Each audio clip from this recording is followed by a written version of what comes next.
మార్కెట్లో ఏ కోర్స్ చేసినా రెండేళ్ల ముచ్చటే. కానీ ఏఐ అండ్ డేటా సైన్స్ నేర్చుకుంటే రాబోయే 10 ఏళ్ల వరకు మీ కెరియర్ కి తిరుగుండదు. అది ఒక్క ఇన్నోమాటిక్స్ తోనే సాధ్యం. సో అలా చేసి ఆయన ప్రొడక్షన్ కూడా ఏదైనా అవుట్డోర్ వెళ్ళినప్పుడు ఇక్కడ అవుట్డోర్ వచ్చి 6:30కి యూనిట్ స్టార్ట్ అయ్యి 7కి షార్ట్ తీయాలండి. మీరు ఎందుకు 8:30, 9 దాకా లేట్ చేస్తున్నారు?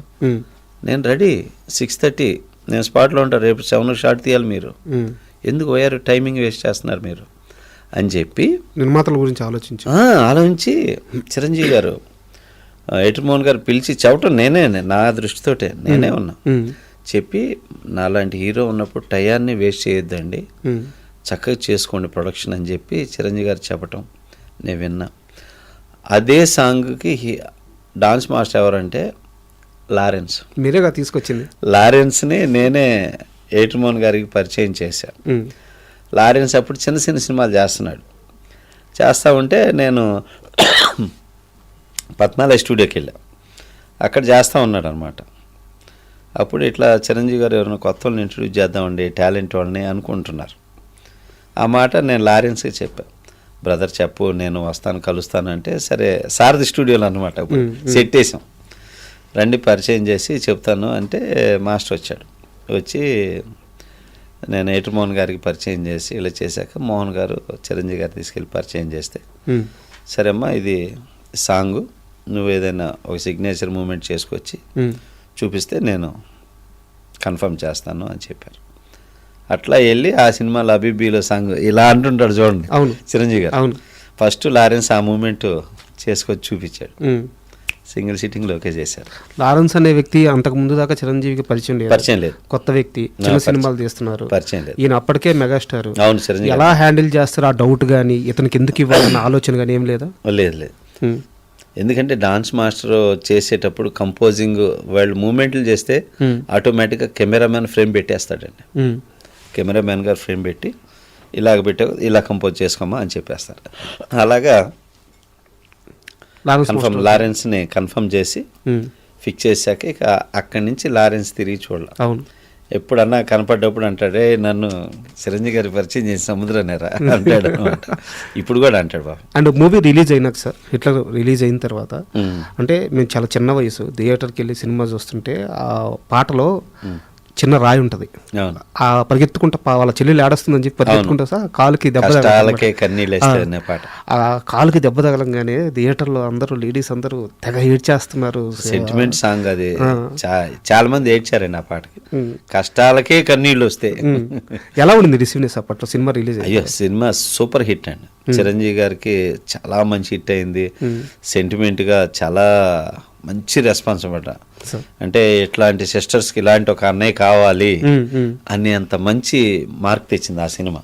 ఇంకా మళ్ళీ అక్కడి నుంచి చిరంజీవి గారు మళ్ళీ వెనకలేదు. ఆ తర్వాత మాస్టర్ అని, అన్నయ్య అని ఇక వరుస మళ్ళీ కొట్టుకుంటా వచ్చేసారు ఆయనకి. మళ్ళీ అట్లా ట్రాక్ అయిపోయింది. సార్ మళ్ళీ మనం బి గోపాల్ గారి దగ్గరికి వద్దాము. నరసింహారెడ్డి సినిమాకి మీరు ఏం సార్ దానికి కో డైరెక్టర్, అసోసియేట్ డైరెక్టర్. అంటే ఆ రోజుల్లో అంటే ఇప్పుడు మనం పాన్ ఇండియా సినిమాల్లో చూస్తున్నాము, పెద్ద పెద్ద షాట్లు కానీ లేకుంటే హెలికాప్టర్లో పెట్టడం కానీ చేజింగ్లు కానీ ఇప్పుడు చూస్తున్నాము. ఆ రోజుల్లో ఒక ట్రైను పోతుంటే దాన్ని సుమోలు చేజ్ చేయడం, అసలు ఆ ఎపిసోడ్ మళ్ళీ హెలికాప్టర్లో నుంచి షూట్ జరగడం, ఇవన్నీ కూడా అప్పట్లో చాలా పెద్ద పెద్ద విషయాలు అనమాట. అవునండి, బి గోపాల్ గారు చాలా మంచి డైరెక్టర్, చాలా మంచి వ్యక్తి. ఆయన్ని నా గురువు అని చెప్పుకోవటానికి గర్వపడతాను.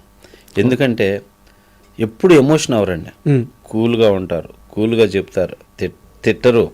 ఆయనకు బాగా కోపం వస్తే ఏంటమ్మా ఇది బి గోపాల్ గారి కోపం అంతే. అటువంటి డైరెక్టర్ని చూస్తే ఇలాంటి సినిమాలు తీస్తారా అనుకుంటారు. ఆయన చేసినన్ని హిట్ సినిమాలు అంతే కదా. సమరసింహారెడ్డి కానివ్వండి, లారీ డ్రైవర్ కానివ్వండి, మన నరసింహనాయుడు కానివ్వండి, ఇంద్ర కానివ్వండి, ఇట్లా స్టేట్ రౌడీ, చాలా సినిమాలు చేశారు.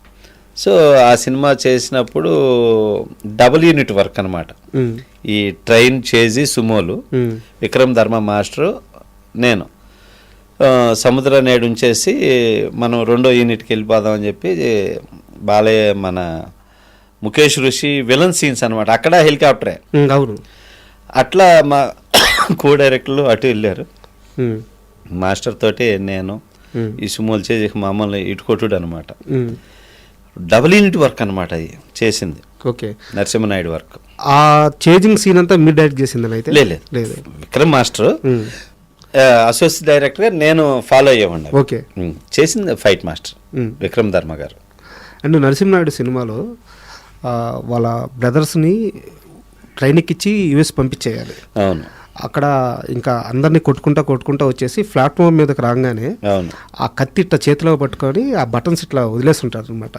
గాలట్ట వస్తుంటే స్లో మోషన్లో జస్ట్ ఒక 3 సెకండ్లు అట్లా నడుస్తారు. అద్భుతమైన షార్ట్స్ అవి. సో అవి రిలీజ్ అయినప్పుడు అది ఆడియన్స్ రిసీవ్ చేసుకుంటే మీకు ఎలా అనిపించింది? పనిచేశారు కదా? అయ్యో, అసలు అది చేసేటప్పుడే మాకు తెలిసిపోయిందండి. నరసింహనాయుడు వర్క్ చేసేటప్పుడే తెలిసిపోయింది. ఎందుకంటే ఆ షార్ట్స్, ఆ బ్లాస్టింగ్స్ కానీ, ఆ చేజింగ్స్ కానీ చూస్తూ ఉంటే చాలా పెద్ద హిట్ సినిమా అనేది మాకు వర్క్లోనే తెలిసిపోయింది.